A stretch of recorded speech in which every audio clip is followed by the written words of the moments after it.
Baixos i garatges i anegar alguns carrers. Els bombers van haver de rescatar a una família després de que caiguera part del sostre de la seva vivenda. Luis Pérez Fillol, bona vesprada. Avui ja ha tornat la normalitat, suposem.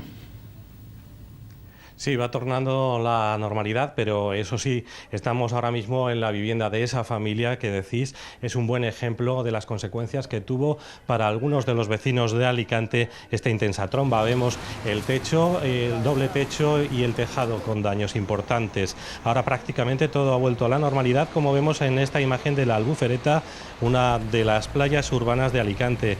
En apenas un cuarto de hora caían entre 40 y 50 litros por metro cuadrado. Los bomberos recibieron más de 60 llamadas para achicar agua e incluso rescatar a automovilistas atrapados. También cayeron toldos y árboles a la vía pública. La lluvia azotó con fuerza a otras poblaciones como San Juan, San Vicente y Muchamiel. En definitiva, Alicante recupera la normalidad tras esta intensa tromba de agua. Moltes gràcies.